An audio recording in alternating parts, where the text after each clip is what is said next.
Hello students, welcome back to my YouTube channel. Students, आज के video में जो आपका सब्जेक्ट है entrepreneurship and small business management, उसमें हम पढ़ने वाले हैं नया टॉपिक जो कि है आपका फीजिबिलिटी स्टडीज़। ठीक है, तो फीजिबिलिटी स्टडीज़ क्या होता है? ये एक प्रोसेस है जो एनालाइज करती है, रिव्यू करती है, असेस करती है किसी डिफाइंड प्रोजेक्ट के बारे में, या फिर ये एक ऑल्टरनेटिव मॉडल्स है जो टर्म्ड होता है एज फिजिबिलिटी स्टडी, या फिर आपका जो है प्रोजेक्ट अप्रेजल। तो इसको प्रोजेक्ट अप्रेजल भी बोल सकते हैं और आपका फिजिबिलिटी स्टडीज़ भी बोल सकते हैं। ठीक है, तो the process of analysing, reviewing and assessing the defined project और its alternative models is termed as feasibility study. Project appraisal, it helps the client to determine the nature and amount of investment concerning a particular project and also provides the necessary information for the implementation of the project. इसका मतलब क्या है कि जो feasibility study है, यानी कि जो आपका प्रोजेक्ट अप्रेजल है, ये हेल्प करता है क्लाइंट को कि जिससे वो डिटरमाइन कर सके नेचर क्या है, अमाउंट क्या है इन्वेस्टमेंट में की जो हम कर रहे हैं किसी पर्टिकुलर प्रोजेक्ट में, और ये प्रोवाइड करता है हमको एक necessary information implementation of the project के बारे में। जो थीम होती है इस प्रोसेस की वो होती है कि इकोनॉमिक एवैल्यूएशन क्या है प्रोजेक्ट का, जिसमें इन्वॉल्व होती है इसकी कॉस्ट और बेनिफिट्स एवैल्यूएटेड किए जाते हैं आपके मॉनेटरी टर्म्स में, यानी कि जो रिलेटेड टू मनी होता है, इसीलिए मॉनेटरी टर्म्स में, जैसे कि आपके कैश फ्लो एनालिसिस हो गए।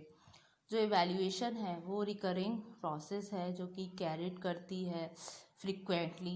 ये एक डेवलपमेंट है एक आइडिया का और अराइवल है आपके फर्दर इंफॉर्मेशन को। ठीक है, टिल द पॉइंट जब तक कि क्लाइंट एबल ना हो जाए एक सिग्निफिकेंट डिसीजन लेने में regarding approving the execution of the project और ready to invest for getting the expected gains. ठीक है, तो मेनली जो नीड होती है कंडक्ट करने की फिजिबिलिटी स्टडी को, वो अराइज होती है चेक करने के लिए प्रोजेक्ट की worthiness in terms of its expected benefits, जो कॉस्ट इनकर्ड हो रही हैं रिसोर्स यूटिलाइजेशन में। इस वे में ये एक तरीके से प्री इवैल्यूएशन है प्रोजेक्ट का। ठीक है, बिफोर एग्जीक्यूशन से पहले, और ये हेल्प करती है डिटरमाइन करने में कि कैसे प्रोसीड हो रहा है प्रोजेक्ट के साथ और नहीं हो रहा है। ये प्रोसेस में अदर प्रोजेक्ट जो है ऑप्शंस होते हैं जो कि दिए जाते हैं, जिन पे एक अटेंशन जो प्रोसेस होता है फिजिबिलिटी एनालिसिस का, वो बहुत ज़्यादा सोफिस्टिकेटेड होता है और उसको ज़रूरत होती है लार्ज अमाउंट ऑफ डेटा की। फिजिबिलिटी जो एनालिसिस एक्सपर्ट्स हैं वो अपनी सर्विस को रिक्वायर्ड करते हैं एवेल्यूएट करने में कुछ प्रोजेक्ट्स को। तो इस केस में आउटकम जो होता है अप्रेजल प्रोसेस का वो सही नहीं होता है, फर्दर प्रोसीड करेंगे प्रोजेक्ट को जो शुड स्टॉप हो जाएगा इमीडिएटली। तो ग्रेट कॉशन की ज़रूरत होती है जब हम डायरेक्शन करते हैं एक इनकम्प्लीट और इम्प्रैक्टिकल अप्रेजल का, जो कि कभी कभी प्रूव हो जाता है एक कॉस्टली अफेयर। तो ऑब्जेक्टिव क्या होते हैं फिजिबिलिटी स्टडी के, आइए इस बारे में हम जानते हैं। जो मेजर ऑब्जेक्टिव है, फर्स्ट आता है to evaluate the results of the project. Evaluate the project result का मतलब है ये एक की ऑब्जेक्टिव है किसी भी फिजिबिलिटी स्टडी का। ये फोकस करता है डिटरमाइन करने में कि प्रोजेक्ट का गोल फुल मीट हो पा रहा है या नहीं, क्या मेथड यूज़ किया जाए फुलफ़िल करने के लिए प्रोजेक्ट का गोल्स, और जहाँ पे प्रोजेक्ट का गोल्स एक कॉजिंग डिज़ायर्ड होता है चेंजेस या फिर नहीं। ठीक है, फिर to enhance project management and planning procedures, ये क्या हुआ, ये अनदर ऑब्जेक्टिव होता है फिजिबिलिटी स्टडी का कि इन्हांस करें प्रोजेक्ट के मैनेजमेंट को, प्लानिंग प्रोसीजर को जो यूज़ हो रहे हैं इसमें प्रोजेक्ट के लिए, जो कि मोर सूटेबल होते हैं और जो रिलेटेड टू फैक्टर्स होते हैं और रिलेटेड टू रिस्क होते हैं, जैसे आपका सोशल और पावर डायनामिक्स आ गया। उसके अलावा टू प्रमोट लर्निंग का मतलब क्या है, एक तरीके से एप्लीकेबिलिटी है प्रोजेक्ट की, जो फैक्टर्स अफेक्ट करते हैं सर्वाइवल में प्रोजेक्ट के, किस तरीके से रिजल्ट जो है प्रोजेक्ट के वो इन्फ्लुएंस्ड हो रहे हैं एक फॉर्म से, objective of the feasibility study.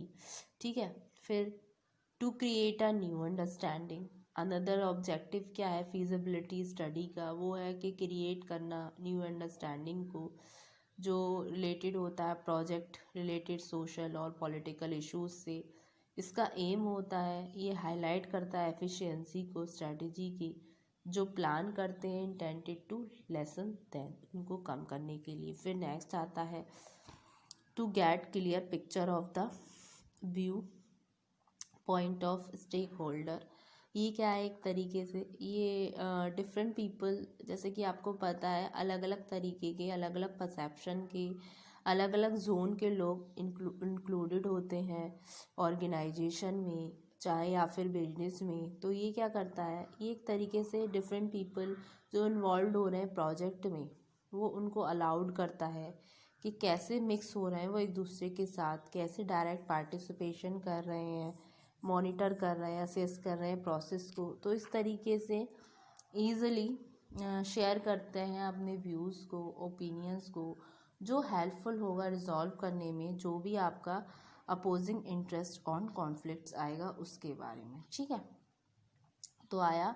फिर आता है टू एंश्योर अकाउंटेबिलिटी। ये क्या है, एंश्योरिंग द अकाउंटेबिलिटी का मतलब क्या है प्रोजेक्ट का, वो कंसर्न्ड होता है एजेंसी से, जो कि एक ऑब्जेक्टिव है फीजिबिलिटी स्टडी का। ये डेडिकेटेड होता है चेक जहाँ पर जो प्रोजेक्ट है वो एग्जीक्यूटेड हो रहे हैं या नहीं अप्रोप्रिएट मैनर में। फिर उसके अलावा to make the optimum utilisation of funds. ये क्या है, फीजिबिलिटी स्टडी जो होती है इसका एम होता है ये मेंटेन करके चलती है जो आपका प्रॉपर यूटिलाइजेशन होता है फंड्स का प्रोजेक्ट में। उसके अलावा to eliminate the shortcoming and prospective errors. ये हेल्प करता है एलिमिनेट करने में जो चांसेस होते हैं फेलर के, और प्रोस्पेक्टिव ब्लंडर्स जो होते हैं वो अडेप्ट कर लिए जाते हैं कुछ स्टेप्स के द्वारा। जैसे कि आपका आइडेंटिफाई कर लिया आपने प्रोडक्ट को, प्रोडक्टिविटी को, स्किल्स और मेथड जो यूज़ हो रहे हैं आइडेंटिफाई किया, पॉसिबिलिटी को फॉर ऑल्टरेशन और आपका एडवांसमेंट। उसके अलावा मेक श्योर किया कि ये बेनिफिट्स रीच आउट कर रहे हैं या नहीं पीपल को जो प्रोग्राम डेजिग्नेटेड होता है। तो स्टूडेंट जो फीजिबिलिटी स्टडी है ये एक तरीके से, जैसा कि मैंने बताया, एक प्रक्रिया है जो कि एनालाइज करती है, रिव्यू का मतलब दोबारा से व्यू करती है, असेस करती है एक डिफाइंड प्रोजेक्ट को। ठीक है, और ये एक अल्टरनेटिव मॉडल है जो टर्म्ड होता है फीजिबिलिटी स्टडी में। इसका मेन वो होता है कि ये अप्रेजल करती है, मूल्यांकन करती है, ये हेल्प आउट करती है क्लाइंट को डिटरमाइन करने में कि क्या नेचर है, क्या अमाउंट है इन्वेस्टमेंट का जो वो कंसर्न कर रहे हैं किसी प्रोजेक्ट के रिगार्डिंग। किसी प्रोजेक्ट में जब हम इन्वेस्ट करते हैं तो फुल उसकी हम पूरी डिटेल लेते हैं कि कैसे ये असेस कर रहा है, क्या है इस प्रोजेक्ट में, कहीं हमारा रिटर्न ऑफ इन्वेस्टमेंट आएगा या नहीं आएगा, कहीं हम सही जगह कर पा रहे हैं या नहीं कर पा रहे हैं।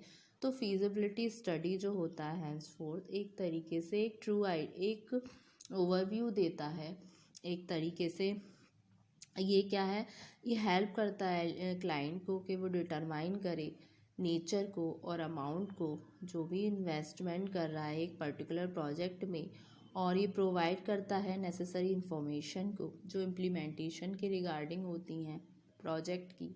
उसके अलावा क्या क्या इन्वॉल्वमेंट कॉस्ट है, क्या बेनिफिट्स एवेल्यूएट हो रहे हैं मॉनेटरी टर्म्स में, ये पता चलता है कैश फ्लो के थ्रू, कैश फ्लो एनालिसिस के थ्रू। तो इवैल्यूएशन क्या है, एक तरीके से एक रिकरिंग प्रोसेस है जो कि कैरिड होती है फ्रिक्वेंटली, जहाँ पर एक डेवलपमेंट होता है नॉवल आइडिया का, और अराइवल है ये फर्दर इंफॉर्मेशन का जो लोअरिंग करता है प्रोबेबिलिटी को टिल द पॉइंट तक क्लाइंट जब तक एबल होता है सिग्निफिकेंट डिसीजन लेने के लिए regarding approving the execution of the project जो कि रेडी टू इन्वेस्ट है और गेट करने में एक्सपेक्टेड गेंस। ठीक है, मेनली जो नीड होती है कंडक्ट करने के लिए फिजिबिलिटी स्टडी की, वो अराइज होती है चेक करने के लिए क्या प्रोजेक्ट की वर्थीनेस है। उसके अलावा in terms of expected benefits, उसके अलावा ये जो इवैल्यूएशन है ये होती है बिफोर एग्जीक्यूशन, किसी प्रोजेक्ट को एग्जीक्यूट करने से पहले, जो कि हेल्प आउट करती है डिटरमाइन करने में कि किस तरीके से प्रोसीड कर सकते हैं हम प्रोजेक्ट के साथ और नहीं कर पाएंगे। इस प्रोसेस में दूसरे प्रोजेक्ट का ऑप्शन भी गिवन होता है अटेंशन करने के लिए। तो ये हो गया आपका फिजिबिलिटी स्टडी। उसके अलावा क्या क्या ऑब्जेक्टिव होते हैं फिजिबिलिटी स्टडी के, वो हमने जाने कि ये वैल्यूएट करता है रीजंस को, रिज़ल्ट को प्रोजेक्ट के। फिर उसके अलावा ये ना सिर्फ इवैल्यूएशन करता है रिज़ल्ट को प्रोजेक्ट के, बल्कि ये इन्हांस करता है प्रोजेक्ट मैनेजमेंट को और आपके प्लानिंग प्रोसीजर को। फिर ये प्रमोट करता है लर्निंग को, क्रिएट करता है एक न्यू अंडरस्टैंडिंग और एक क्लियर आइडिया देता है, क्लियर पिक्चर देता है पॉइंट ऑफ व्यू से डिफरेंट स्टेक होल्डर्स के। और उसके अलावा ये इंश्योर करता है अकाउंटेबिलिटी को और एक तरीके से ऑप्टिमम यूटिलाइजेशन ऑफ फंड्स होता है। ये एलिमिनेट करता है शॉर्टकमिंग्स को और जो भी आपके पर्सपेक्टिव एरर्स होते हैं। तो स्टूडेंट्स, ये था आपका topic about entrepreneurship and small business management, unit 3 का ये आपका टॉपिक था। तो होप सो आपको ये टॉपिक समझ आया होगा स्टूडेंट्स। नेक्स्ट वाले वीडियो में हम फर्दर डिस्कस करेंगे, इसी टॉपिक को भी कंटिन्यू करेंगे। तो होप सो जितना आज मैंने कराया ये आपको समझ आया होगा। बाकी का हम अगले वाले वीडियो में कवर करेंगे। तो students, thank you very much.